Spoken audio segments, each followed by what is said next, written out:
A very pleasant morning and Jai Hind everyone present out there. I, Sidra Khan, present over here to conduct a peaceful yoga assembly. Prayer is the most important thing a human can do. It is the time when we directly communicate with God. So to fight, as we are going through an adverse situation, and to fight with this situation, we need peace, motivation, strength and positivity. So now let's start with our Sunbeam prayer. So I would request Prashant to start the prayer.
Thank you, Prashant. It was really enthusiastic. Now it's time to reduce stress and relax. It can be done by chanting Gayatri Mantra. And for the same, I would again request Prashant to start the Gayatri Mantra.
Thank you, Prashant, for creating such peaceful environment. Now I think everyone is feeling relaxed and calm.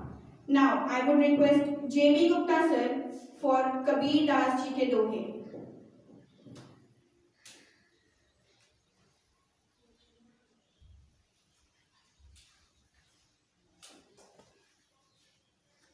Good morning and Jai Hind to everybody. इसके पहले तो मैं आपको कबीरदास के दोहे के बारे में सुनाऊं। मैं सबसे पहले कबीरदास के जीवन वृत्त के बारे में आपको कुछ संदेश देना चाहूँगा। कबीरदास जी का जन्म काशी में एक विधवा ब्राह्मणी के गर्भ से हुआ था। लोक लज्जा के भय से ब्राह्मणी ने इन्हें त्याग दिया था और लाड़तारा तालाब में डाल दिया था। उधर से गुजरने वाली नीरू और नीमा नामक दंपति ने दुल्हा दंपति ने इनको उठाया। उन्हें चूंकि उनकी कोई संतान नहीं थी, इसलिए उस दंपति ने कबीर का अपने संतान की तरह पालन पोषण किया।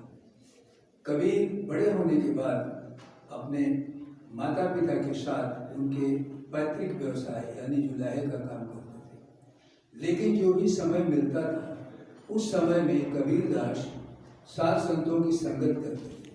कबीर पढ़े लिखे बिल्कुल नहीं थे। इन्होंने खुद ही लिखा है, मसी कागज छुयो नहीं, कलम गही नहीं हाय। ना तो मैंने मसी कागज को छुआ और ना ही कलम गही। लेकिन कबीरदास की भाषा अत्यंत मार्मिक और सारगर्भित है, इसमें दो राय नहीं है। जिसका प्रमाण था शासन, जिसका कारण था सज्जनों की संगति। इसके साथ साथ सज्जनों के साथ रहते हुए कबीरदास ने सुना था, बिना गुरु के मोक्ष नहीं मिलता है, बिना गुरु के ज्ञान नहीं मिलता है।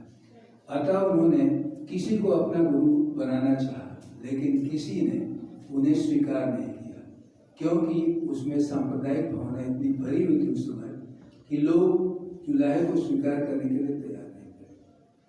कबीरदास को एक उपाय सूझा। उन्हें पता चला कि उस समय के सबसे बड़े धर्म प्रचारक रामानंद प्रतिदिन गंगा किनारे स्नान करने जाते हैं।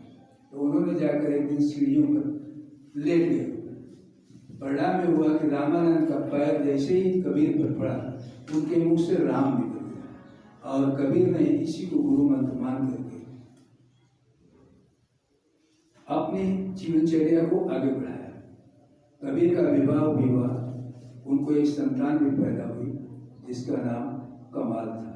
मैं आपको स्पष्ट बता दूं कि कबीरदास जी धन संग्रह में विश्वास नहीं करते थे। उन्होंने अपने पुत्र पर व्यंग करते हुए कहा, बूढ़ा वंश कबीर का उपजा पूत कमाल, हरि का सुमिरन छाड़ के घर लाया मल। यानी भगवान का स्मरण छोड़ करके धन संग्रह कर रहा है।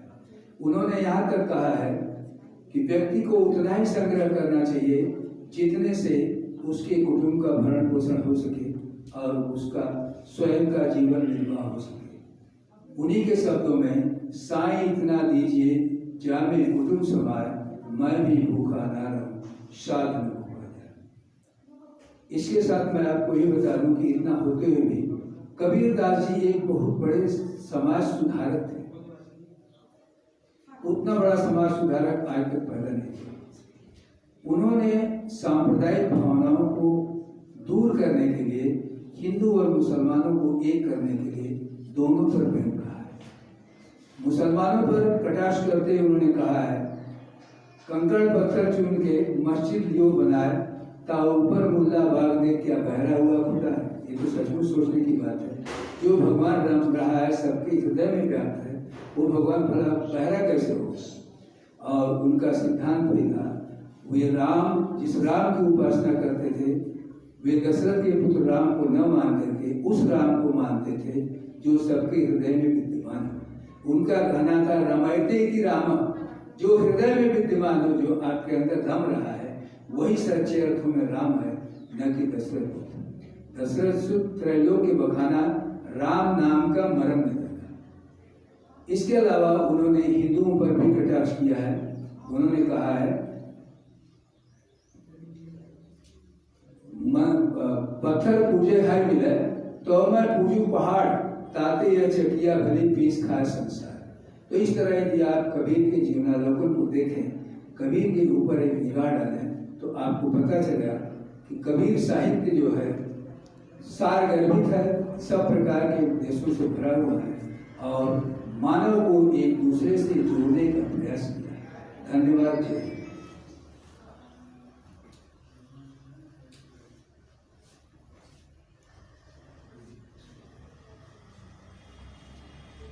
Thank you, sir, for this amazing information. We would definitely follow this teaching. Now it's time to boost your immunity by doing yoga. And for that, I would request Satyadev sir to please come and start yoga.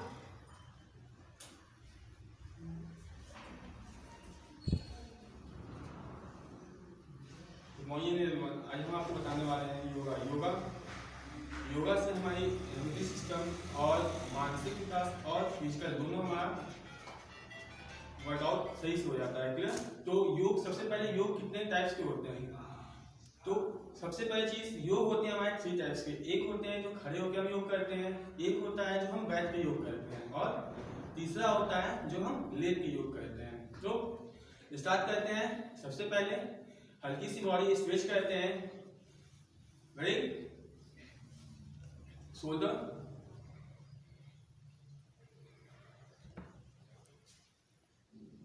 Reverse, change,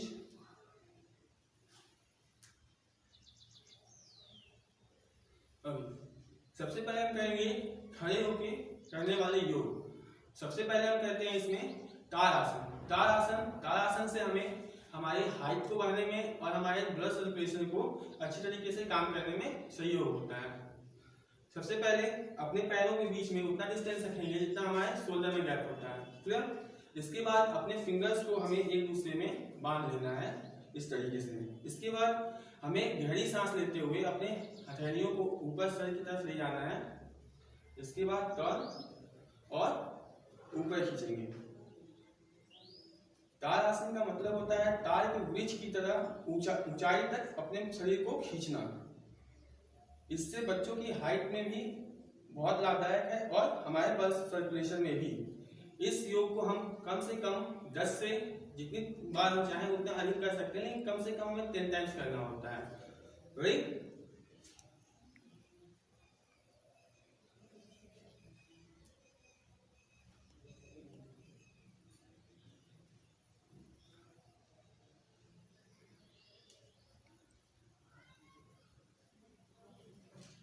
दस second तक खोल रखें और हमारी सांस की गति सामान्य होगी।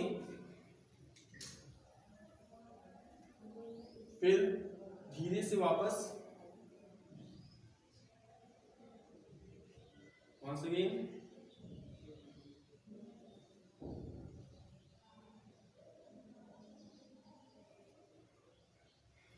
down, and last time more.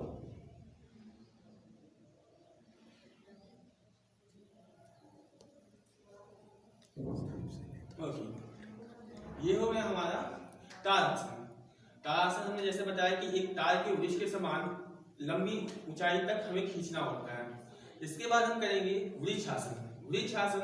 Vrikshasana का मतलब होता है वृक्ष का मतलब होता है पेड़। पेड़ के समान करने वाले आसन को हम कहते हैं वृक्षासन। सबसे पहले हमें अपने लेफ्ट लेग को अपने राइट लेग के थाई पे रखना है, लाइक दिस। इसके बाद अपने दोनों हैंड्स को हमें ऊपर रखना है। इस अवस्था में आपको कम से कम 10 सेकंड तक रहना है और सांस की गति हमारी सामान्य होगी।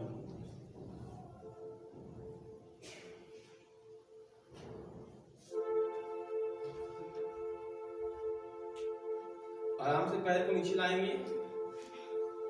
ऐसे ही हमें दूसरे पैर से भी करना है।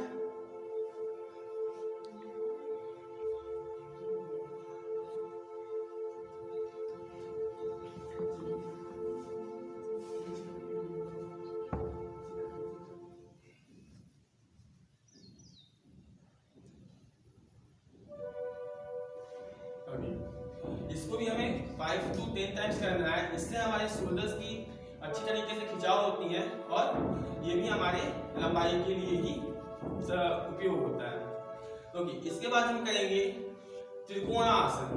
त्रिकोणासन में हमारी शरीर जो है एक त्रिकोण आकार के शेप में आती है। तो सबसे पहले हमें अपने पैरों के बीच स्पेस रखना होता है। इसके बाद अपने लेफ्ट हैंड से अपने लेफ्ट लेग के एंकल को पकड़ना है और अपने राइट हैंड को अपने सर के पास लेके जाना है, कान के पास, और एक साथ आपको नीचे आना है। इस आसन को कहते हैं त्रिकोणासन।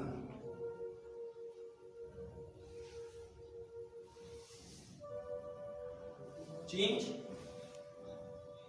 इस अवस्था में भी हम करीबन 10 सेकेंड तक अपनी बॉडी को एक अवस्था में होल्ड रखेंगे।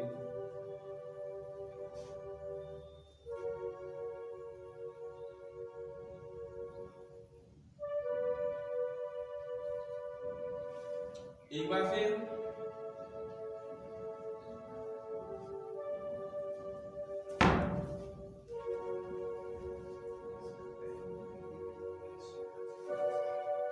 एक बार फिर से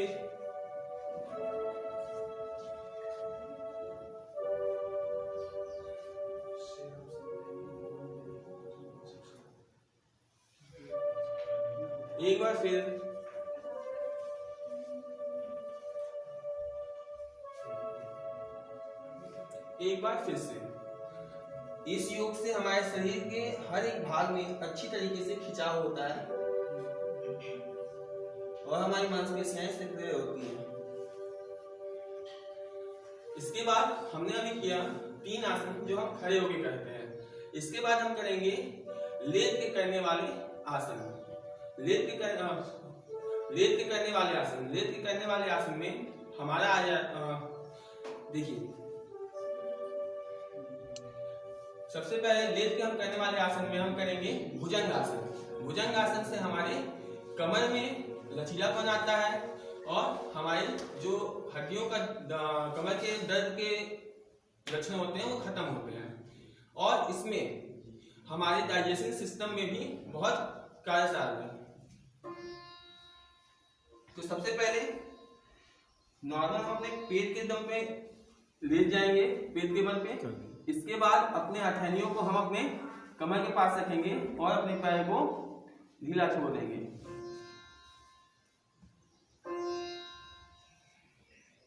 इसके बाद आपको अपने हथेलियों को अपने चेस्ट के पास लाना है, सीने के पास, और अपने नाभि के ऊपरी भाग से हमें अपने शोल्डर को उठाते हुए और आकाश की तरफ देखना होता है।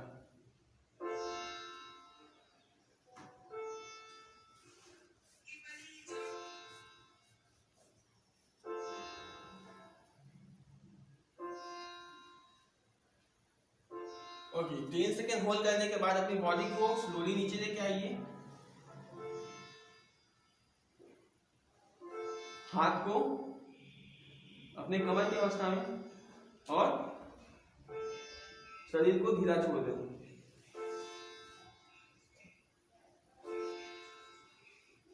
एक बार फिर से करेंगे।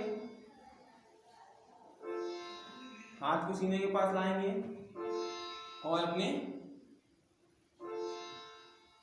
कंधे की सहायता से अपने पूरे शरीर को ऊपर की तरफ उठाएंगे।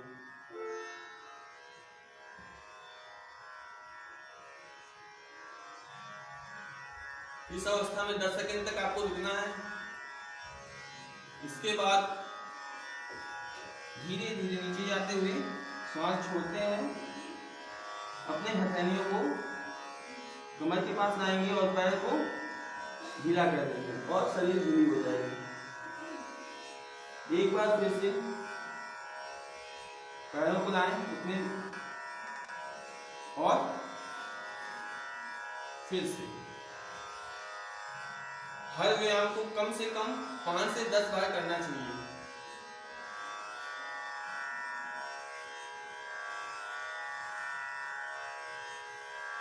धीरे धीरे नीचे आएंगे,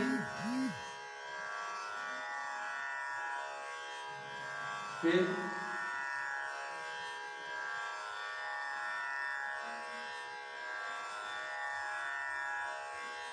एक बार फिर से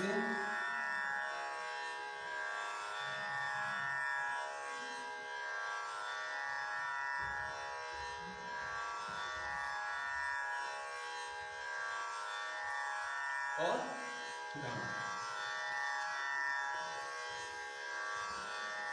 इसके बाद हम करेंगे धनुरासन। धनुरासन का मतलब होता है एक धनुष की तरह अपनी हम शरीर की आकृति बनाते हैं और जैसे एक धनुष में तनाव होता है वैसे ही हम अपने शरीर को पूरी तरह से तनाव देंगे, मतलब खिंचाव करेंगे। क्लियर करते हैं। इसके लिए भुजंगासन की पोजीशन में लेटेंगे। अपने लेफ्ट हैंड से लेफ्ट लेग के एंकल को पकड़ेंगे एंड राइट हैंड से राइट एंकल को, और अपने शोल्डर की मदद से और पैर को खोलते हुए बॉडी को ऊपर ले जाएंगे। अगर हम जितना जा सकते हैं उतना ही करेंगे क्योंकि इस आसन में हमें अपने कमर पे ज्यादा दबाव नहीं देना होता है।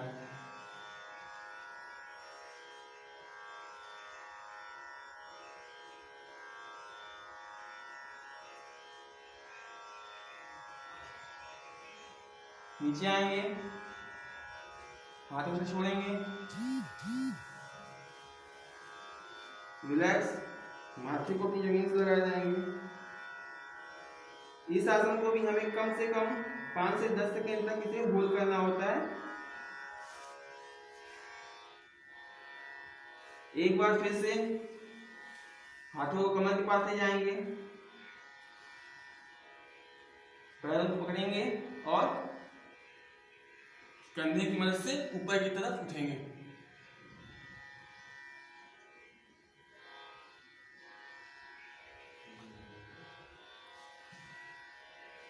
Down, relax.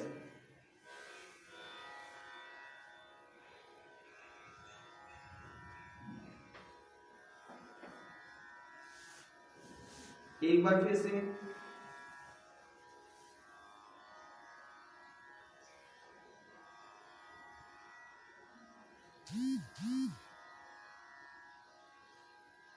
और नीचे।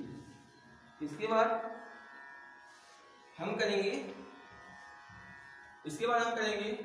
चक्रासन। चक्रासन में हमारे डाइजेशन सिस्टम और ब्लड सर्कुलेशन दोनों में बहुत लाभदायक है।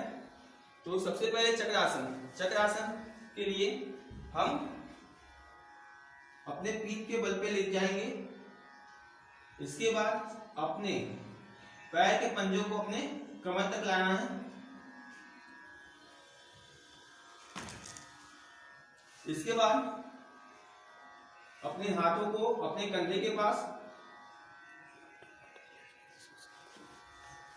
इसके बाद अपने पेट की मदद से हम शरीर को ऊपर की तरफ उठाएंगे और अपने घुटनों से हमें टाइट करना है।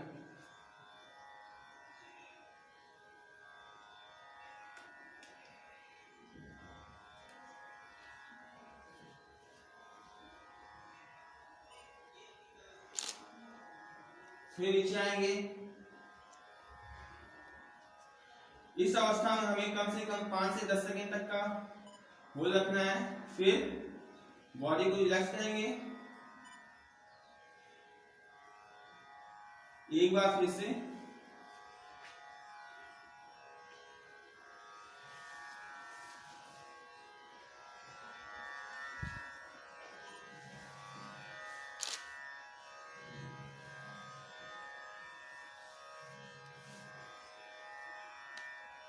Down,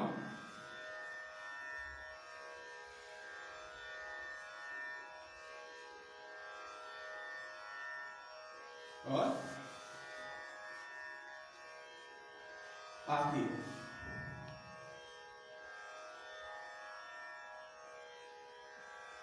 and relax.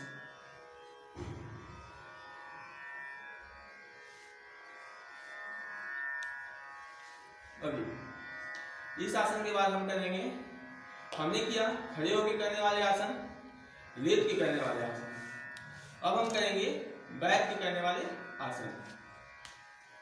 बैठ के करने वाले आसन में सबसे पहले, बैठ के करने वाले आसनों में हमें सबसे पहले ध्यान देना होता है कि हमें अपनी कमर से सीधे रहना है। और इसके लिए सबसे पहले हम करेंगे कपालभाति।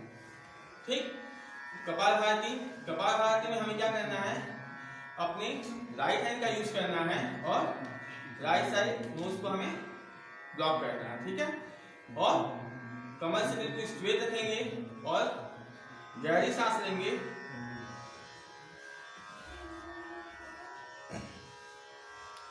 और दूसरी तरफ से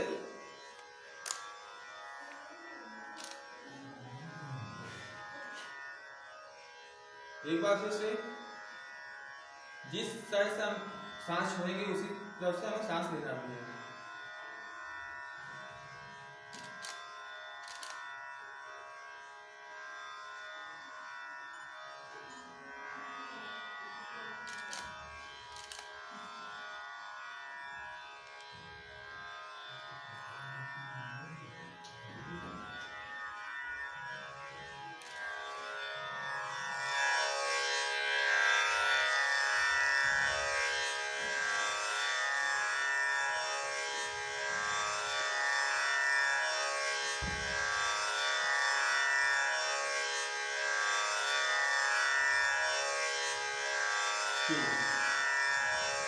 इस आसन को करने से हमारी जो सांस की बीमारी होती है ये सारी हमसे दूर होती है।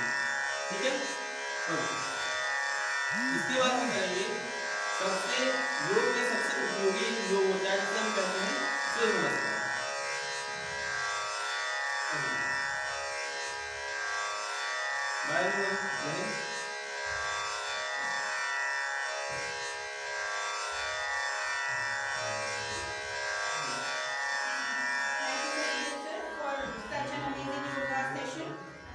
I request all of you to do yoga regularly at your homes. Now I would request Neha ma'am to address the assembly.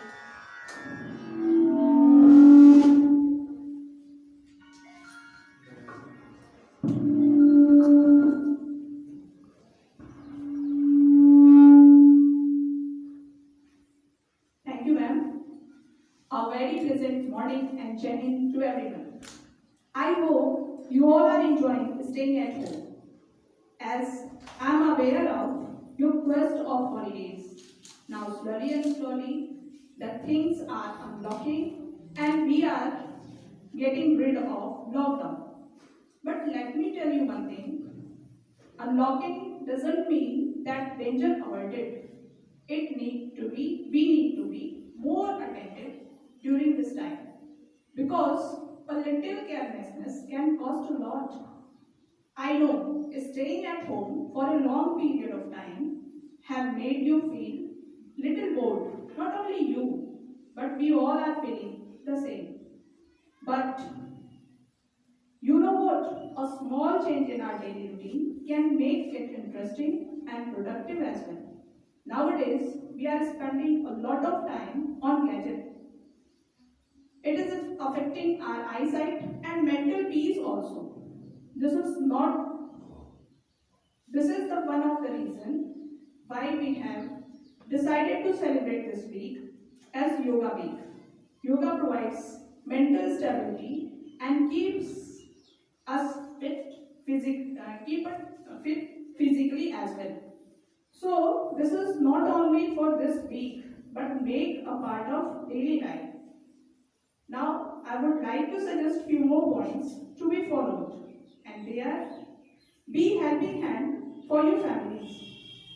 Investigate your own interest.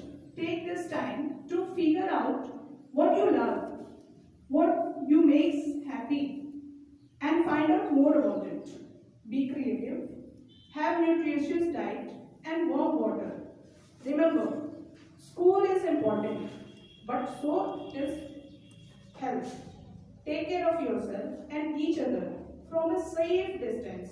Of course, there is a saying, a healthy mind is in healthy body, no matters what happens this year. Be proud of yourself, be resilient, and your ability to adapt this extreme circumstances. I am proud of each and every one of you. I would like to end my words with these lines. जो दिल में तेल है, जो चकमक में आग, तेरा साई तुझ में है, तू जाग सके तो जाग. Along with this responsible words, we have to awaken the soul in us. Thank you and Jai Hind. Thank you, Neha ma'am, for your motivational words. Now, may I request Prashant again for National Anthem.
Prashant. Thank you everyone. Take care of yourself and be positive every time, no matter what we are going through. Stay home, stay safe. Jai Hind.